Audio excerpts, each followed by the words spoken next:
deceptive, manipulative. He's also a former social worker and a political campaign activist.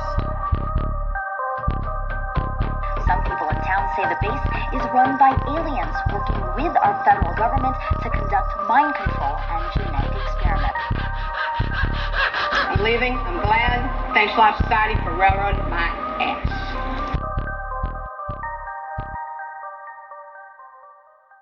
Hello.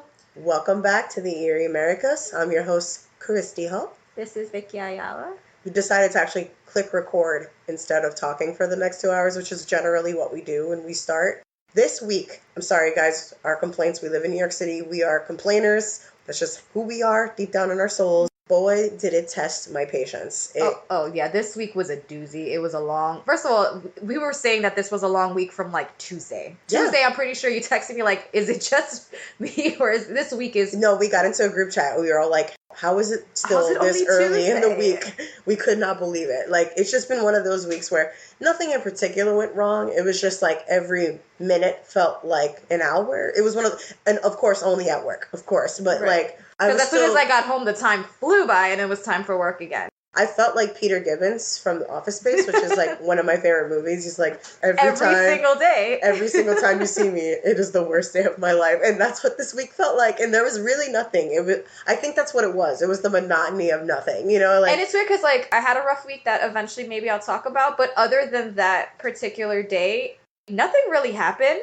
And it was still, everything happened and nothing happened. But I'm just really happy right now to be with you in the microphone. I feel like this has become my little, like, bubble. But I feel now that we look so forward to recording, it takes forever to get here. So it's like the minute you look forward to something, it is the longest week of your life. And then to boot, it was such a beautiful morning here in New York, and everyone's like, oh, spring's here, yada, yada, yada. As soon as we get off of work, it starts to rain. Yep, it's so raining. I don't know if you'll hear it, but you might hear some rain taps on my air conditioner that I've never removed since last summer on my window. So if you hear weird tapping, that is the rain. But it's nice to be here drinking tea while we talk tea.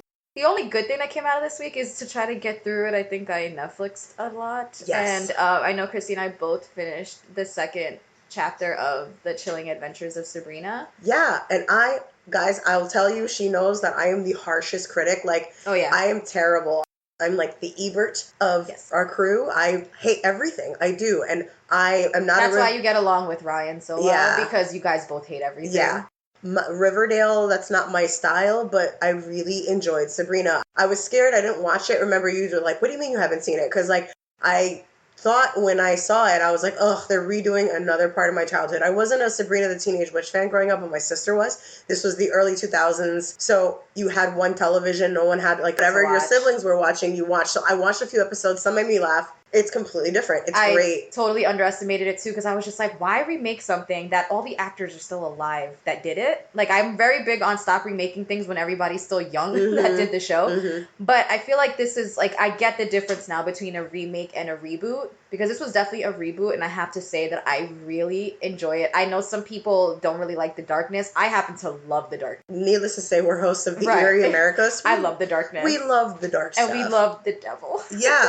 Oh my God, so guys. hot. I told her I was like that creep on the train. So I don't know, for people that have never taken the MTA in New York City, you'll meet the underlings of society on a train and you'll be sitting next to a millionaire. So it's a really different experience every day that you get on the train. It is just the rolling of the dice to see what you get. And I felt like a creep on the train looking at porn or something, because, so I'm not going to ruin it for you, but the devil comes out of Hell's Gate and he has like hooves. But as the camera pans up, you just see the most beautiful person ever seen on a little screen. And so in Netflix, you can backtrack 10 seconds, and it was exactly 10 seconds, and I must have clicked it like 3 or 4 times.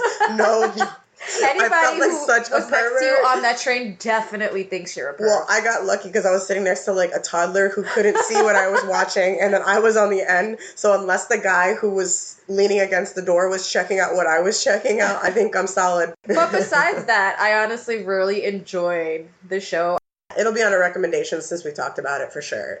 Before I get into the one update I have to talk about my boyfriend Ryan's, because I tell you guys that he works for MTA, and I'm always waiting for him to tell me I ran into a celebrity story. If you watch Orange is the New Black, which I do, you know, Kristi does, and a lot of people do, he ran into Dee Delaria, who plays Boo. Boo! And so I kind of I thought that was cool. That's so that's an awesome first celebrity. That's an awesome, we're going to ignore Al Roker. No, Al Roker's not a celebrity. He's an not. anchorman. Yeah. That's totally different. No, this is, and she you know, he's gonna be one of those people that goes up to him and is like, oh my God. He didn't fanboy out? No, but he did look at her and she acknowledged him. She said she was wearing these sunglasses, I guess, you know, to try not to get recognized, and she just dipped them down and acknowledged that he acknowledged her, so it was kind of cool.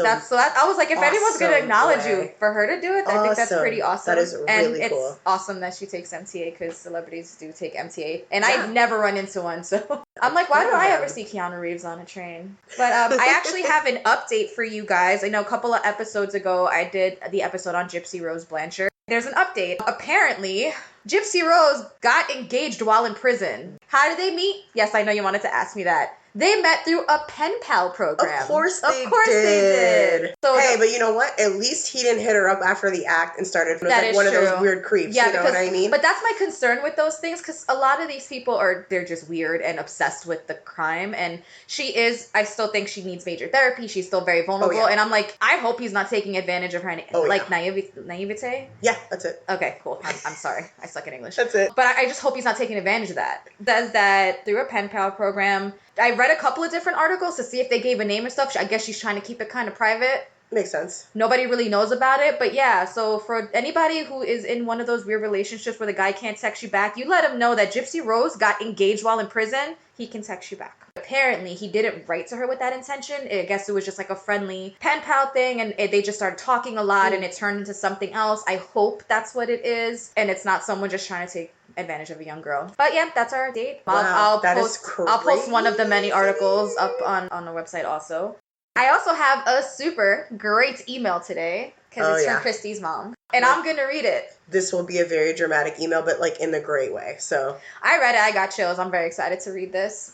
She starts the email by saying, get ready to be frightened because it really happened. And yes, get ready to be frightened because it really happened. My story begins with an oddly structured house in the Sheep's-Edge section of Brooklyn. The house stuck out like a sore thumb because of its age. Most of the houses around had been remodeled, which in Sheep's-Edge, that happens a lot. They're by the water. Lots of things happen. They get remodeled. So when you entered, it's dark and smelled old. However, the sunlight came in through stained glass windows that adorned most of the house. As you walk up the steps, the only bathroom was right in front of you. I had never seen a bathroom outside the house before in New York. To the left was the entranceway into the kitchen. It was filled with tall glass cabinets that required me to get on a stepladder. Past that was the dining room, living room, and a bedroom that branched from the living room. All had the same carpet and were the original part of the house. As you walk back to the kitchen, there were 2 additional bedrooms interconnected. This part of the house was modern and felt nothing like the rest of the home. All in all, I found the place charming. We moved in and I cramped my 3 children into the bedroom off mine. I would not use the other bedroom because it was so far away, so it became the kids' playroom. Several months into our move, I began to see and hear things. From the corner of my eyes, I saw blue and yellow flashes. They happened so fast that I couldn't be sure it was real. I also heard distinct dragging noises coming from the living room and the playroom. Still, I was unsure until one of my 3 a.m. bathroom runs. There she stood in front of me, a little girl dressed in a fancy blue dress with blonde petticoat lace. Around her waist was a white satin ribbon. A second piece went around her locks of hair. I blinked several times to make sure I was truly seeing her, but there she was. She smiled and giggled. She covered her mouth as if I were surprising her, and not the other way around. She held out her hand. I reached for it. One thing you must know about me, this was not my first spirit. I was not afraid. I'm afraid for you, though, right now. Then she did what any child would do and began playing patty cake. The one thing that was different from other spirits is that I could hear her. I am an internal insomniac, which suited Judy just fine. That was the name she gave her. We played hide and seek a lot. She also enjoyed me singing and humming to her. She would lay her head on my lap. I would maternally stroke her hair. This went on for several months. It was, to say the least, interesting. I had a 4th child, but this one was invisible to everyone but me. On 2 occasions, I also saw an old man. He was dressed in pajamas and wore a robe, and it was always opened. He also smoked a cigar. As he walked, you could hear him dragging his house slippers. The thing was that he would not walk past the living room. He would walk out of the playroom towards the living room and then back. Remember, there were certain parts of the house that were older and more modern. Slowly puffing away at his cigar with his eyes fixed on me. There was yet another specific thing that I noted the second time he appeared. It was that Judy would run and hide or vanish. I did not make the connection until I thought back. Afterwards, she would come out and become very angry. She would start slamming doors, dishes, and whatever she could grab. I say grab because she would slam whatever was in her direction and she would throw things and dishes truly broke. I began to ask myself what the connection was. That is when I noted that Judy never went past the kitchen. All of our encounters had been there. The old man would stay on his side of the house. Now I began to get nervous. So there I was in between two entities that clearly wanted me to understand and I just didn't. Things began to take a turn for the worse. Judy began to demand more of my nighttime. Her stares would wake me up. It got so that I would see her watching me as I played outside and bathed my children. By this point, she became upset and flung things directly at my children. She broke everything just to stop me from doing anything with them. She became furiously jealous. Now I was worried for my children's safety. The only good thing was that she would not go into the newer part of the house. She was even scared to look that way. I knew I had to do something, but what? One day after school, I walked over to my nearby 7-Eleven. I got a Slurpee hoping the coldness would wake up my brain. I was in no hurry to get back to that house. I started a conversation with the owner, a very chatty guy that up until now I would avoid. He told me he had lived there for a while. I asked him if he had heard anything strange about the house I live in. He looked confused. Then he walked to the door and asked me to point out my house. I did, and he asked me if I had not wondered why the back of the house was remodeled. I shook my head. Then he began his story. It seems that decades before there lived a family there. A mom, a pop, grandpa, and a girl. He had my full attention at this point. The girl was said to be excessively demanding and spoiled. She was often left in the care of her grandfather. Her ill behavior caused Grandpa to lock her in her room. Then he would walk over to his room on the other side of the house. He was also a cigar smoker, and one afternoon, as most older people do, he fell asleep. Unfortunately, with the lit cigar, and his granddaughter was locked in the room across the house. They both burned to death. And that story made every hair of my body stand up, quite like mine is right now. My husband was in the Marines and we were alone. I was for the first time frightened. This was not a sweet little girl who needed love. She was an angry spirit that would not move on. The house was situated next to a Jewish temple. The next day, I left my children and went over to speak to the rabbi. He came over to the house, said some prayers, and blessed it for me. This only seemed to agitate her more. As you can imagine, I was worn out by them. I prayed to my God and asked for help each night. I continued bringing the rabbi into the house. During one of his sessions, where he himself witnessed her fury, everything in the kitchen got broken. I heard her utter a final scream and she disappeared. The rabbi continued to come over until we moved away just in case, and I never saw either of them again. So besides that story being super creepy I want to ask Kristi what she remembers of this. Now, as I've mentioned before, I've had several experiences, and this is my first one that I can recall. I remember 3 experiences, but I'll start from the first one. So the first time I knew something was weird about the apartment, because it's the top floor of a house, actually the open house. So my mom, obviously, like she said, my dad was in the Marines, and for some reason, we were moving to this apartment before he got deployed to Iraq. And he wasn't with us, so it was just the 3 of us running around. And like any kids in an open apartment, you're going to scatter about. I was 5 years old. As she mentioned, there was a front room. And for some reason, that room attracted me because the stained glass, the windows in the living room and the playroom all had the same stained glass. So I've always liked light in color, so I kind of walked to that direction. And when I looked to the left in the playroom, there were toys in the room.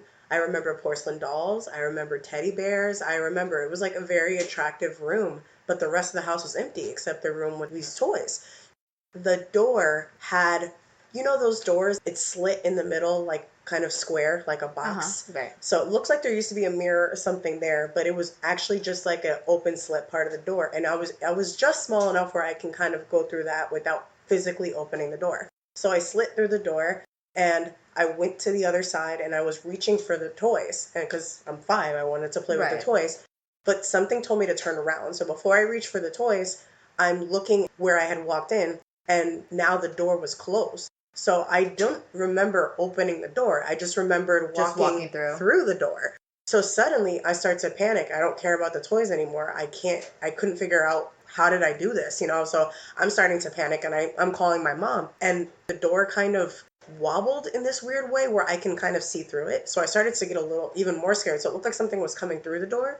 And so I started to scream, and then my mom swung open the door and was like, Kristi, you locked yourself in. And I was like, no, I didn't. No, I didn't. And then when I turned around, the toys were gone. I didn't know how to explain this to my mom because I was 5. You know what I mean? Like, I was just upset. I was crying, and she comforted me. And this is the open house before you even moved in. Before we even moved in. So that was my first experience in that house, but I couldn't understand what happened, so I let it go, like any kid does. It wasn't until towards the end, I remember when one time she was taking us a bath because my mom would put all 3 of us in one bath because why not? I saw her fly by. So that was the other time. But the final experience was the night after the rabbi came over. I hear my mom, and I'm hearing the dishes break, and I'm hearing her yelling, and that was very normal. As fucked up as that sounds, it was very normal in that household, so I could ignore it most nights. So what I would do is I would put my sheet over my head like most kids do, like when you're scared or anxious or whatever, you hide. Covers. All of a sudden I heard a weird noise, and I could feel somebody was over me, but I knew it wasn't my mom. And so I was like, okay, I don't want to look, but I had to look. It was like those scary movies, like a scene in a scary movie. Right. So I had never seen a scary movie, but it reminds me of that, thinking about the anxiety I felt. And so I start to slowly move the sheet away from my face, and the first thing that I saw was a ribbon. And so she was leaning into where I was removing the blanket. So she's leaning into my face, and she's really pretty. I remember distinctly she was a pretty girl. Curly hair in a ribbon, but the ribbon was almost hitting my face. That's how close she was to me. And the thing that scared me were her eyes. Because when I had seen her, she looked normal, but she was angry, I guess, because her eyes looked red. And that's what scared me. So I screamed, and my mom ran in right away, and she was like, it's okay. And the second my mom came in, Judy ran away. And that was the last time I saw her. That was my first experience with the paranormal, I guess you would say. I wish you could see how wide open my eyes are right now. And I'm just staring at Kristi like the biggest creep in the world because I'm shaking. And, sorry, this catch up and email and stuff is a little longer than anticipated, but it's it's not gonna happen often. I'm thoroughly creeped out. Yeah, sorry, but yeah, I told my mom we needed an email, and she delivered. So she delivered. Thank you. Thanks, Mama. I guess now's a good time. Kristi's got a story for you. While we're still creeped out, I'm gonna bring up even more creepy things. These are some interesting disappearances and deaths that fall under the unsolved and eerie. So I thought it would be interesting.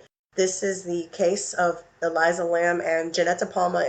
So Eliza Lamb is a relatively famous case. Right. I'm sure if someone types in Eliza Lamb right now, you would get a good 50 or 60 hits on podcasts alone, let alone on YouTube and Reddit. Forget about it. You can go on for days about this case.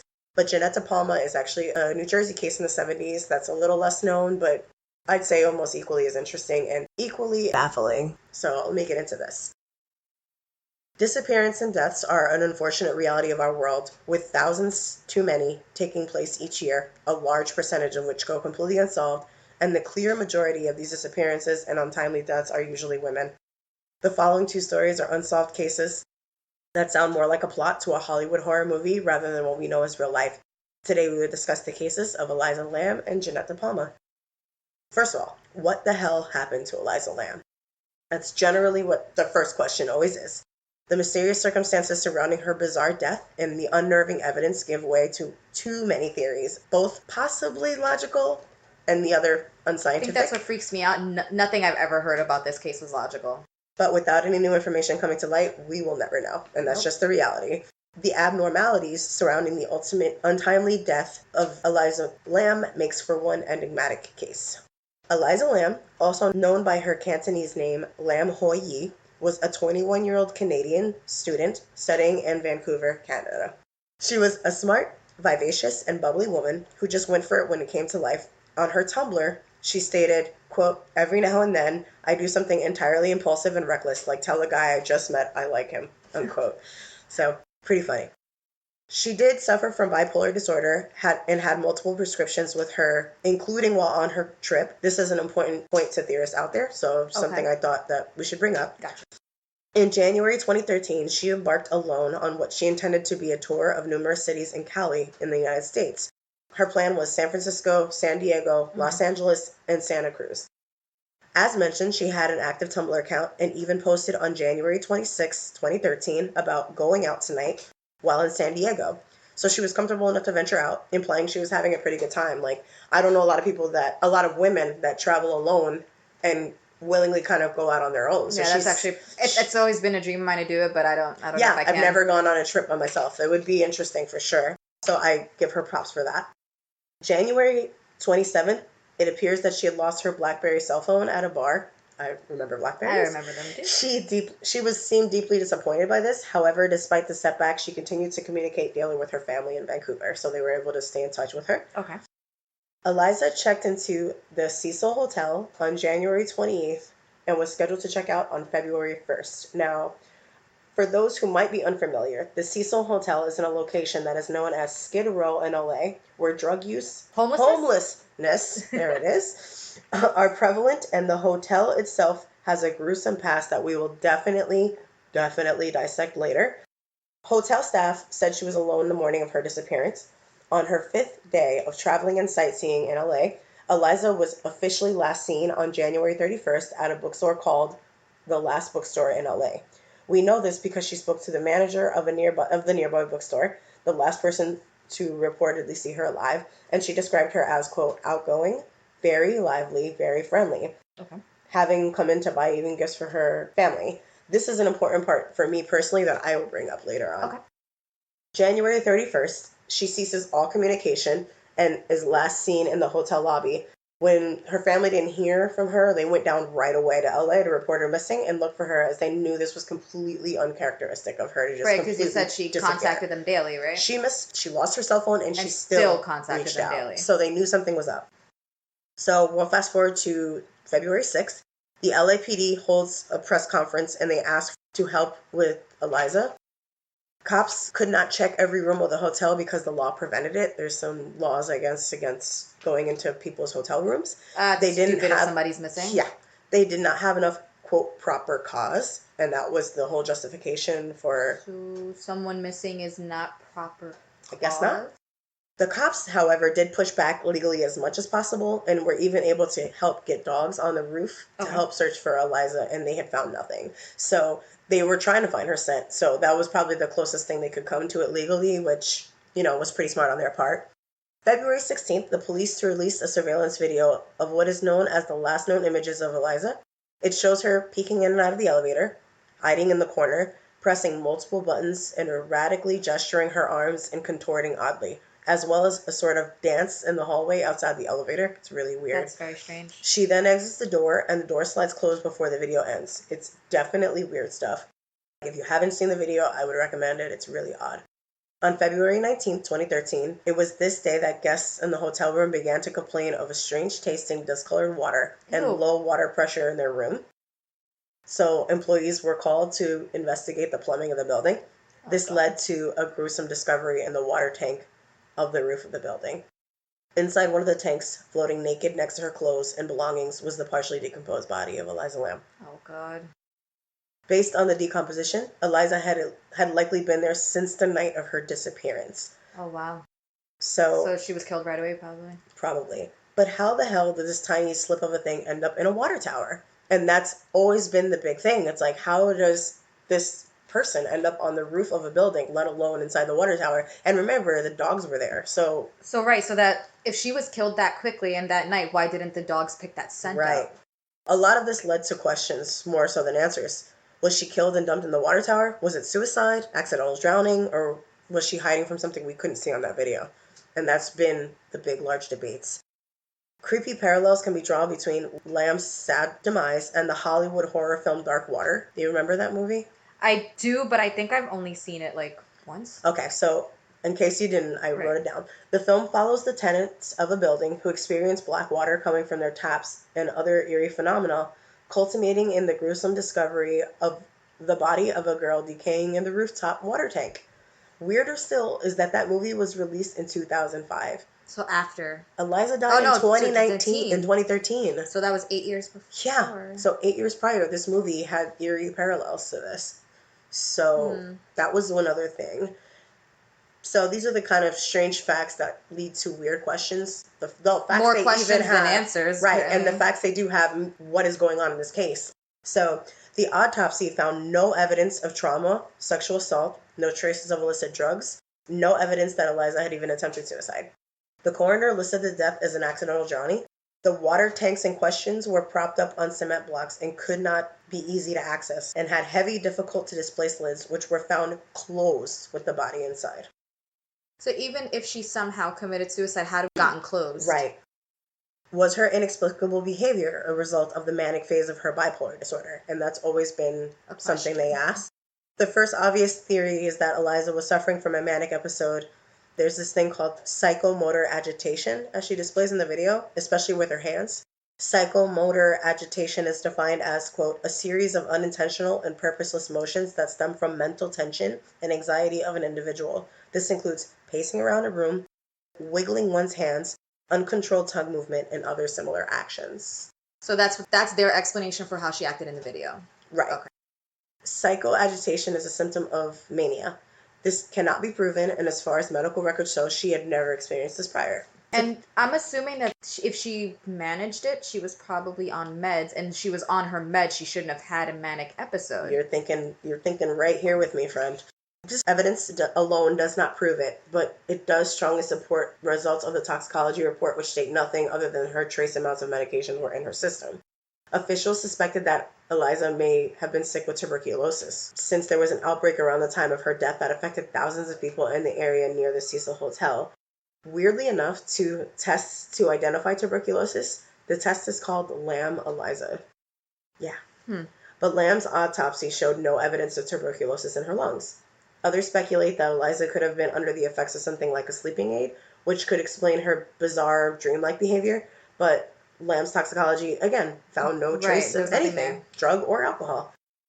She did have bipolar disorder, which medical examiners said was a factor contributing to, but not the immediate cause of her death.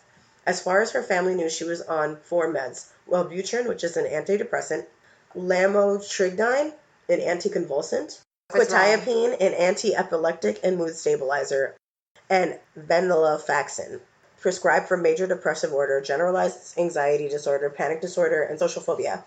While medical examiners studied Eliza's for traces of the medications, they said their analysis was limited because they did not perform blood work. What is wrong with everyone? I don't know. So since this was eliminated, what else could it have been? You can't eliminate it. You didn't do a fucking blood test. I seriously sometimes just want to strangle these people. I'm like, what did you go to school for so many years? I don't understand. Isn't so like we could have blood... had the answer. They just didn't do the test. And like, isn't blood something they always should draw for, period, at this point? Like, with all these crazy things. Anyway, let's not get into it. Yeah, because we can go on forever about all this shit that people fuck up in investigations. Anyways. Some have proposed suicide. She did suffer from depression and was diagnosed with bipolar disorder. But my thing, and there's a couple of things that I kind of can't understand here. She couldn't have weighed more than 110 pounds max. Like, she's a tiny slip of a thing. She's small. Most water towers can hold 1 million gallons of water. So I can only imagine how difficult a task that would have been to attempt to just open the lid. Like, you know what I mean? Like, she's small. I don't see how she would have been able to do that and then close it behind her. So that's my thing. If it was suicide, it would have been open. That, to me, makes the most logical sense. And I would have, I don't know. I also feel, again, she's on her medication. Yes. Plus, and I'm sorry to say this is going to be graphic, if she went to the roof to kill herself, why did she drown herself instead of just simply jumping off the roof? Which is less painful than drowning. That was good. That's why I stopped myself a little bit. If you heard me stuttering, I was gonna say if there's a lot other ways to have committed that act. I just don't know about. And she had a lot of medication. Most women's suicides are through pills because it would have been different. Yeah, like it would have made more sense if they had found a bunch of medication in her system, and then at least that would have had some sort of explanation. But someone who takes their pills regularly to regulate their bipolar, I just don't see that happening. Right. And it really doesn't make sense. How would she have opened it and then closed it behind her? And my thing, and this is something else that I kind of threw in terms of Eliza's clothes. She had clothes on in the video, but then they found her in the tank naked. Right, so you're going to undress and then throw yourself in the water? Right. That doesn't And not just that, wouldn't someone would have come forward saying they saw a nude Asian woman in Skid Row hopping into a water tank? Like, there are doesn't make other sense. buildings around. Right. Like if you look up the Cecil Hotel and you Google Maps it, there are places that are higher around her. So there's no way someone would have not it's seen in her. people's field of vision. And the time of the video, it's still afternoon. It's not at night. It's not pitch black. It didn't make any sense. My thing is, this is another thing. One curious theorist stayed at the hotel and he was able to access the roof. It took some 007 type of stuff to get up there. The doors and the windows have alarms that did not sound when she was there. So I don't... How the hell did she even get to the roof? Plus, and this is another thing that might sound vulgar, but who kills themselves mid-vacation? It's just not a statistical thing. Right. The last person that reportedly saw her alive was the bookstore lady, and she said she was in good spirits buying gifts. You don't buy gifts knowing you're never going to give them to your family. Right. That's my thing. She's mid-vacation. She's having a good time. And if she was going to do this, to be like, you know, she might have thought like, oh, okay, I'm going to do this, but I'm going to do it away from your family. You wouldn't have called them every day. Right. What would have been the point of you calling them every single day and then suddenly not calling them and not leaving a note? She sounds like, I don't know, it just sounds like a note would have been left. She just sounded like she loved her family enough to have done that. So it doesn't make sense. I can rule out suicide personally. I can rule out it just doesn't make any sense. Again, it's not like they found high levels of her medication in her system where it would have been like she was trying to. She had the recommended amount of medication in her system. And makes no sense. None of the theories so far make sense. So after these slightly attempted scientific explanations or mental explanations, however you want to look at it, the other theories start to become a bit metaphysical. So here goes. According to The Richest, which is a website, one of the most famous theories say that Eliza Lam was playing the so-called elevator game, which is a deadly Korean game with the goal of, quote, reaching a dimension which nothing exists but the player. So I'll explain this whole thing. Please do. First, the prospective player must choose a building with at least 10 accessible floors and locate an elevator that can be used without anyone else trying to get in at the same time. The player will then enter the elevator from the first floor, but absolutely must be alone. Once in the elevator, the player must visit each of the following floors in exactly this order, pressing the next button just after arriving at each. 4, 2, 6, 2, 10, 5, 1. Upon pressing the button to once again return to the first floor, if the elevator begins to move up instead of down, then the ritual has been successful, and the next floor the player arrives will be a portal to another dimension. Again, wish you could see what my face looks like right now. However, if the elevator obeys and begins descending to the first floor... You mean if the elevator does what it's supposed to? The player must exit the elevator and the building as quickly as possible and not, for any reason, look back. This is considered possible to some because there are several similar unknown cases throughout the world, which the victims also died in the water tank after playing. Huh. Really freaky shit. But why would she just randomly go on vacation and play this weird Korean game?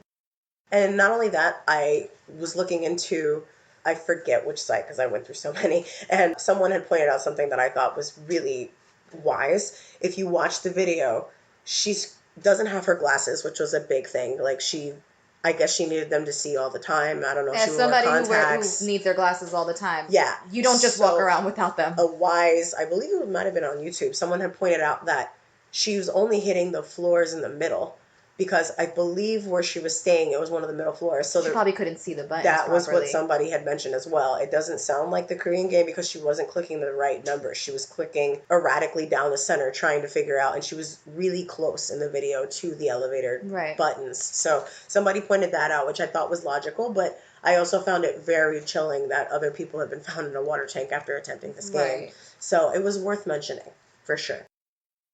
Many propose a more sinister alternative. Her movements can be explained as an interaction with another individual not visible in the video, a pursuer. It appears the video may have been altered at some point before it was released. Interesting. I was going to ask because I've seen the video and it's like... a little cut. It's a little cut and she looks scared.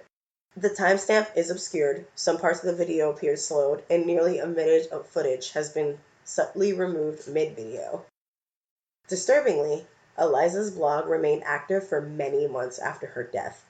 Auto-posting features may explain this away, but Eliza's phone was never found after her death, suggesting an alternative source of these online updates. Oh, so there was actually sent updates after she passed. Months after her death. Okay. The Hotel Cecil has a sordid history, even inspiring an entire season of the hit show American Horror Story. I remember. Could the hotel still be attracting those dark desires? So I'll go a little bit into the Cecil's past. The Cecil was built in 1924 by hotelier William Banks Hanner. Hanner spared no expense on the Art Deco style design, eventually spending over $1 million on marble lobbies, stained glass windows, and other fancy stuff. Just 2 years after the Cecil Hotel opened, the world was thrown into the Great Depression. The area surrounding the Cecil Hotel soon fell into despair, becoming an area known as Skid Row. This once beautiful hotel soon gained a reputation as a meeting place for junkies, runaways, criminals, people like that. Due to the high number of unexplained deaths, rumors started surfacing that the hotel was haunted. To add to the rumors, the hotel acted as a temporary home for some of the grisliest murderers in American history. In 1985, Richard Ramirez, known as the Night Stalker, lived in a room on the top floor of the hotel during his horrific killing spree. According to reports, he chose the hotel because of its reputation as being, quote, total, unmitigated chaos. In 1991, Australian serial killer Jack Unterweger also called the hotel home, and rumor has it he chose the hotel because of its connection to Ramirez. Another noted guest was Elizabeth Short, who also became known as the Black Dahlia. She reportedly stayed there at the hotel just before her infamous and gruesome murder. There have been other suicides, murders, countless occurrences in this seedy-ass hotel. Eliza was spotted on camera appearing to be hiding, yelling down the hallway, and attempting to flee. Could a killer, inspired by the sordid past of the hotel, been after her? Why didn't she yell or go to the front desk then? That's my thing. And why wasn't this person detected on any camera? I was going to ask, why is there no other surveillance footage other than that part of her going into the elevator? And my thing too, it's like, why cut that minute? Was there actually somebody there? Somebody online claimed that they found some evidence that states that someone was walking by who had nothing to do with the scene, and that's why they cut it, but that seems a little too convenient for me. It does, because if they really had nothing to do with it, there would have been no harm in keeping them in the video and having them questioned by police to be eliminated as a suspect. You eliminate shit if it's incriminating. Right. That CCTV footage is really grainy already. Right. Like, seeing her face is kind of hard. It's really distorted already. How could have that person been visible if they were outside of the elevator? And they were would just, have been like, blurry. casually strolling by. Right. You're going to intentionally cut that minute because somebody was standing there. And if someone was standing there, why didn't they help a woman who clearly was in distress? Again, doesn't make any sense. The final theory is that given the history of the hotel and all its bad juju, she was transported into a world. The world that we may never know, either an underworld or a ghostly presence that for some reason or another decided to take Eliza right then and there. Again, uncanny parallels can be drawn between Eliza's sad passing and that Hollywood horror film Dark Water. That's the last thing. People really just think maybe she saw something we couldn't see. That's why she didn't need her glasses. That's why she was freaking out. That's why she was trying to get the elevator. And another thing I noticed that I found really weird about the elevator itself, I know she was clicking a lot of buttons and stuff, but why was that fucking elevator not closing? If you clicked 10 buttons, it would have left. Right. Why does it stay open for like 4 whole minutes? I've never seen an elevator stay open for 4 minutes in my life. Ever. Even when no one's clicking it, it's closing or moving around. But the only thing I can think of is when you get into an elevator, normally, a lot of buttons, they have the buttons on both sides. So what if someone was on the other side clicking the door open button? But then why can't I see anybody else in that video? Right.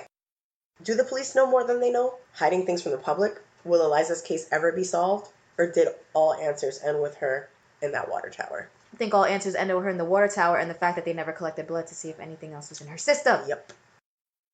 The next case is the Jeanette De Palma murder.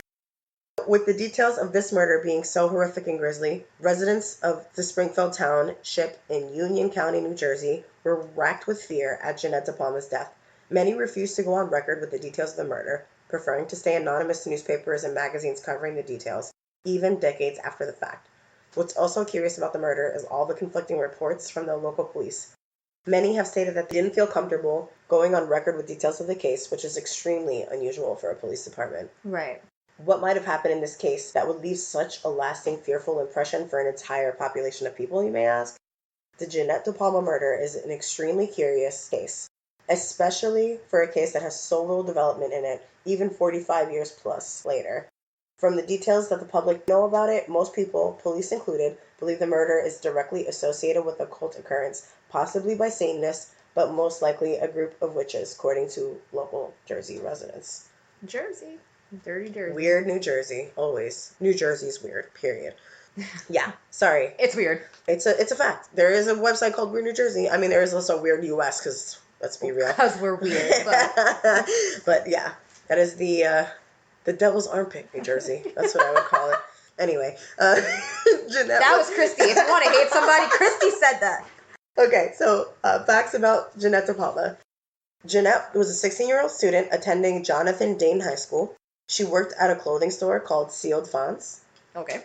Her family was very religious, and they kind of forced her to go to church, which I can relate to.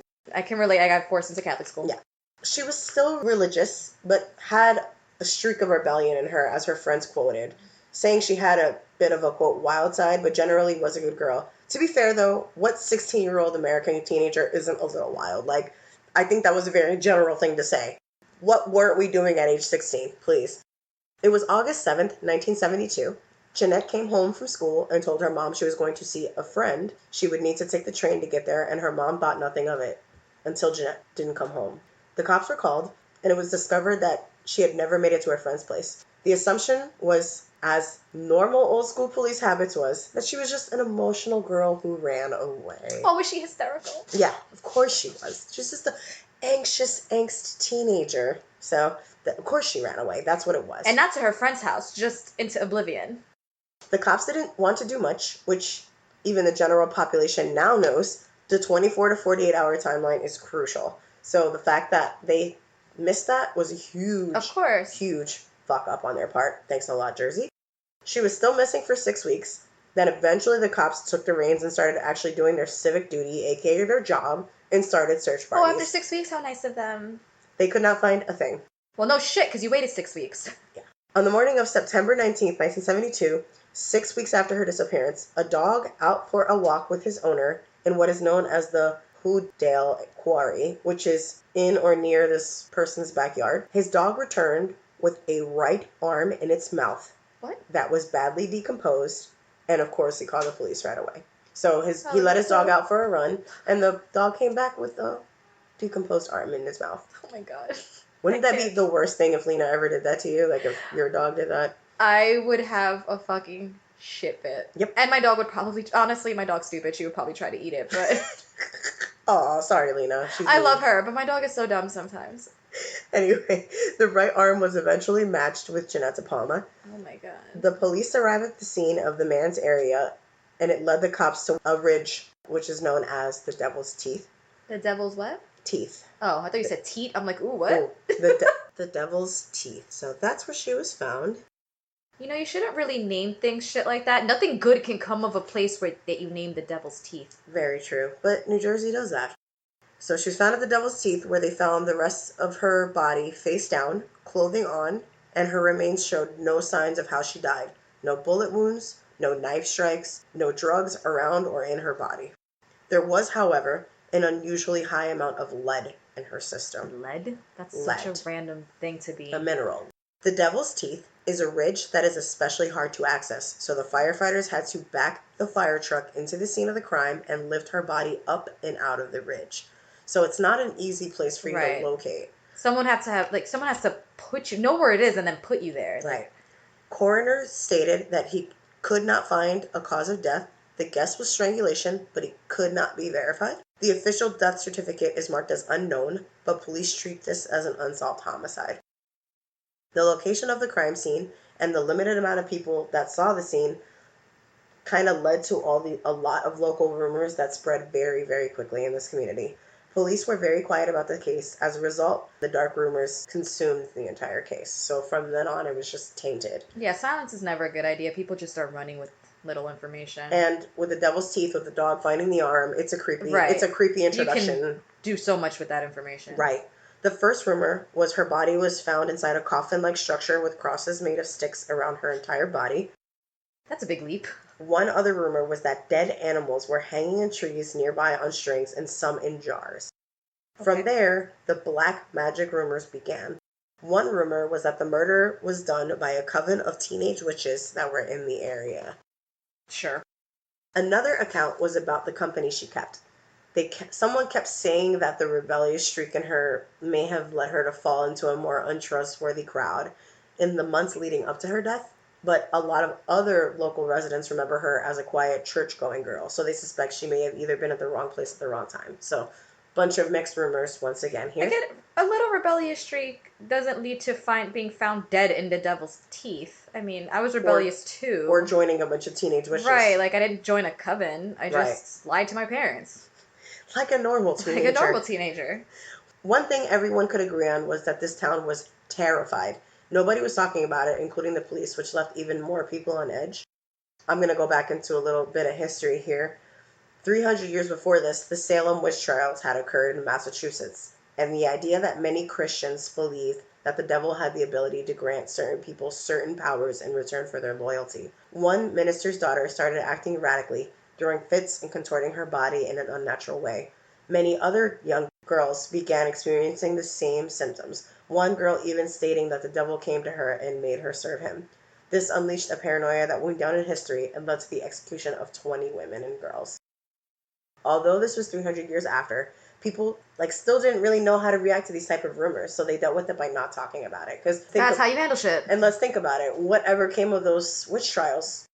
300 years later, we realized it was a mistake and a mass paranoia, but it was just dropped after that whole hysteria was over. We never really acknowledged it in our culture, and that's just the reality. There was no apology. There was no, I'm taking it back. This person wasn't really a witch. It was just like, oh, she wasn't a witch, but she was killed anyway. Oh, we all screwed up. Sorry. Oops. And that's it.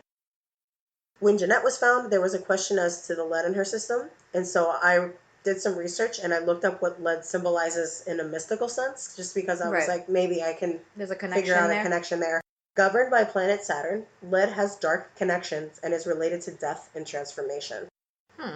The toxic metal represents impurities of the metals as well as the humans, and its burning is metaphoric with cleansing and removal of imperfections. It is associated with divination spells. So I found that interesting because, mind you, this is the 70s when this happened. Right. I found it super interesting that people said witches, and then the lead in her system, and then I Googled it in 2019, and there's some weird affiliation. So that made hairs on the back of my neck stand a little, because I was just like, why would people, they wouldn't be able to affiliate that back then. That, I don't know, really weird.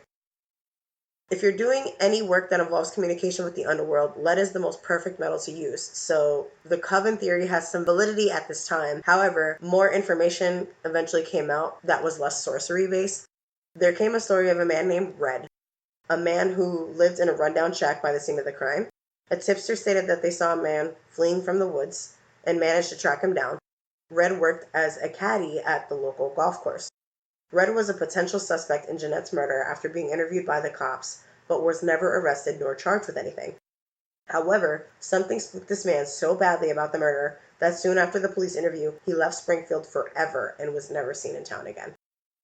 Shit. Inconsistent stories, very little leads, and the family's private, quiet demeanor made the media intrigued enough to create their own stories about this case. 2 weeks after the discovery of her body, the Star-Ledger and the New York Daily News, of course, reported on her murder, confirming it as, quote, witchcraft, or an occult slaying at the Watchung Reservation, or the res nearby, and a coven of witches were responsible for this death. So they're blaming the poor Native American people. After the news articles, locals that may have aided in the real investigation went completely silent as a result of the media coverage. So tips stopped coming in, and this case went cold. 20 years went by, and that case sat with no real leads or progress. Was anybody even working on it? Cold case, so probably not. It wasn't until Mark Moran, co-creator of the magazine Weird New Jersey, decided to take a look at the case in the late 90s to write an article about it. What he discovered was that the police had claimed to have lost the file in 1985. Oh, did they really? Then suddenly, in 1999, the files were destroyed. Cops claimed Hurricane Floyd was the culprit. He had to But you lost it, though. Yeah, 2 different reasons.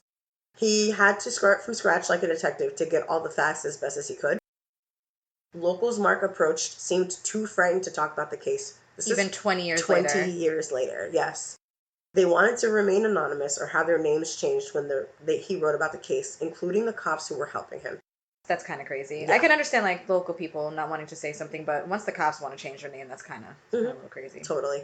After printing an article about the case with all that he could find, suddenly Mark received a spell of anonymous letters, some with very dark, hostile undertones, offering unsettling information about Jeanette's murder. These letters came anonymously, no return addresses, no names. Some were helpful, some cryptic.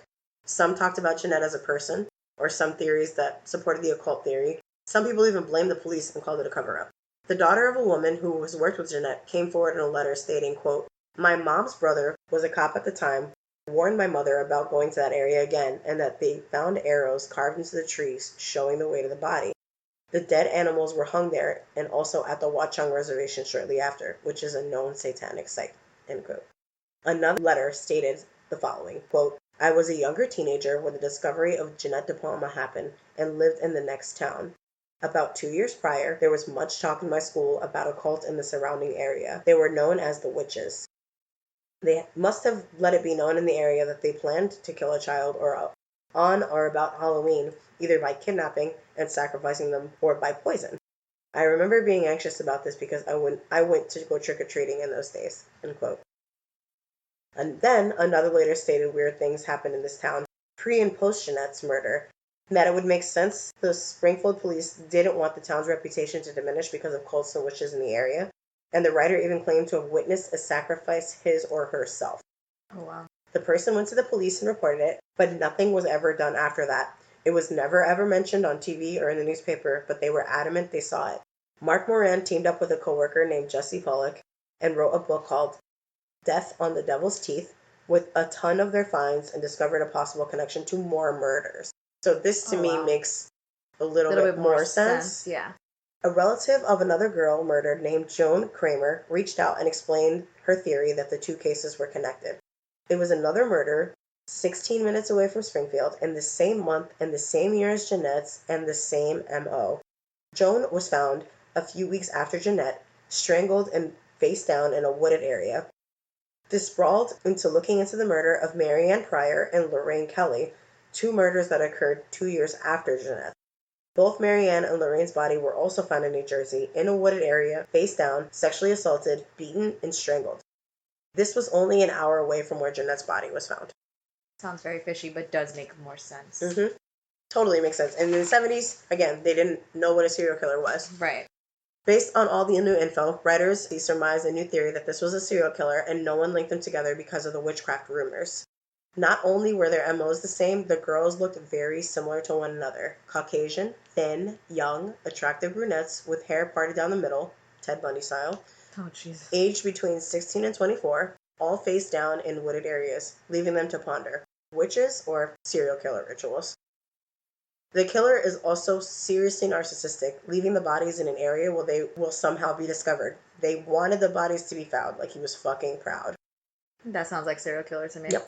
At this time, as we have discussed, the terminology and understanding of serial killers was not yet understood, let alone invented, as they were typically coined mass murders. Not to mention, police communication at this time was extremely limited in the 70s. Sometimes other towns didn't even know what was happening from one town to the next. I was watching something recently, and it was about a serial killer that they didn't catch because at that time, like you said, towns didn't communicate with each other, so they didn't know if if they could have been a murder here and all the guy had to do was go to the next county because he knew that the next county wasn't going to communicate with the other county. There was never going to connect that there was the same MO, and you could literally just keep killing as long as you just kept moving. I even think Ted Bundy said something along those lines. Right. You just had to keep moving. Yeah, I think that's what he said. He would just move. He knew he would get away with it. That was now cops at least try to reach out to other places to see if anybody has a similar MO to see if they can connect it. Back then, they definitely didn't do that. Totally. Some other theorists state that perhaps Jeanette's body was staged to make it seem like a cult sacrifice because the killer knew the rumors and reputation that the town had about witches and covens, knowing this would be assumed. Another theory was that this was the killer's MO because he or she was somehow linked to the coven of witches. So there's kind of a mix of another rumor between serial killers and witches. So I didn't know. I've never heard of a serial killer witch. No. That's just me, though. If anybody has, let us know, because I haven't heard of that. This is a little more realistic to me. A man named John List lived 2 miles... Huh? I know who John List is. you know John List. Yeah. Yeah, of course you do. Lived 2 miles from where Jeanette's body was found. 9 months prior to her abduction and death, List murdered his entire family. Most of us from New York know John List, but His family and kids were in their mansion. He murdered them and arranged their bodies in the home's ballroom, then seemingly vanished for 18 years. Yep. List was deeply in debt and was on the verge of losing everything, so he thought it would be better for his family to die rather than, quote, be publicly shamed for going broke. It was found that his daughter, same as Jeanette, had claimed she was a witch and in a cult as well. Interesting. John List was tried and convicted in 1990 and died in prison in 2008. It was unclear whether he was ever questioned in connection to Jeanette's death. The police who assisted with the book stated it was not how everyone made it sound, like the scene of the crime. Right. One said it was a standard crime scene, and another stated it was kind of weird, but not as bad as the rumors had stated. Not enough to, Right. attribute it to witches and covens. Totally. One police actually went on record to explain the scene a little bit more realistically, so this is as close to what we can see as the truth. He stated that the markers left by her body looked more like halos of stones around her head and a cross made of stick, but was more like a makeshift grave that somehow showed some empathy or care. That could happen. There's been serial killers who do things after they kill someone out of... Or how do we know that Jeanette shame. wasn't his first kill? Like, that could have been something that he felt was respectful, and then after he got more and more violent. That's kind of my thought. To this day, this case is still unsolved. Mark and Jesse have done a more thorough job investigating than the NJPD ever did, or any detective assigned to this case. But it's so sad that rumors hurt this case, and this case is living proof that gossip makes things more difficult to get things done than necessary, which makes them petty and ridiculous as far as I'm concerned. Mind you, there have been no documented and official satanic cult sacrifice or witchcraft in history in the United States. Like, we haven't had a definitive, yes, this person is a witch. It's always yes, just suspicion and never any proof. It's always the eccentric people that they think are witches. And that's just things that people can't explain. But again, maybe if you hadn't waited 6 weeks before you started investigating, you'd have more answers. So yeah, the question is always going to be, was this the work of witches, a human sacrifice, or a story that was never caught? Unfortunately for the friends of family of Jeanette and Eliza, we'll probably never know. But those are two extremely weird cases from the United States that they haunt me. I guess the way the extreme conditions that both of these women have died, it was just so crazy that they can't figure out what happened here. So that's Jeanette and Eliza, and I hope that they were resting in peace and their families can somehow be at peace, and hopefully they're finding a way to live on. Well, I think this is a perfect time to lighten the mood. This has been an intense episode. Yes. With our favorite, Who Does That? Who does that? Who does that? Who does that? Who does that? Sorry, Florida, but it's you this week. It came to me. This was sent to me by a former Floridian resident. I didn't even look for it. It literally came to me. I call us, because I escaped from Florida, escapees. Yes, so. It came from an escapee. Yeah, a Florida escapee. Okay, this is from the Orlando Sentinel. Uh-oh. You're not even by the water. That's the worst part of Florida. The headline reads, Florida man threatens to release army of turtles upon arrest. What does he have, Ninja Turtles in his back pocket? You don't understand how many visuals I have of little mini turtles just punching their little arms I just think of Leonardo and Michelangelo in this little tiny form. A Florida man is behind bars after threatening to destroy everyone with an army of turtles. Thomas Devaney Lane, 61, is in a Brevard County jail and faces multiple charges of breaching the peace, misusing 911, and resisting an officer without violence, according to Brevard County jail records. Indian Atlantic Police received 7 calls about a man disturbing the peace Sunday at a Starbucks coffee, Surfinista Cafe, and Sassy Granny's Smoothies along North Miramar Avenue. Lane was taken to the police department where he threatened dispatch and then left the building. Lane then called 911 while at a 7-Eleven and again threatened the dispatch officer. He was later found in his car where he was forcibly removed and arrested. I would think after all of this, you would get arrested. Again, Florida, stop giving us such good material. Yeah. If you didn't do shit like this, I wouldn't have to report on it. And I love that of all reptiles, it's a fucking turtle. What do turtles do? They hide in their damn shell when something happens. Worst case, they expose their little necks and they snap on your pinky. That's the worst thing that a turtle's ever done to me in my life, and it was pretty funny. That was I just think it's hilarious. He just had this thing against this one dispatcher. He was just gonna destroy. I like that he was gonna destroy everyone with his army of turtles.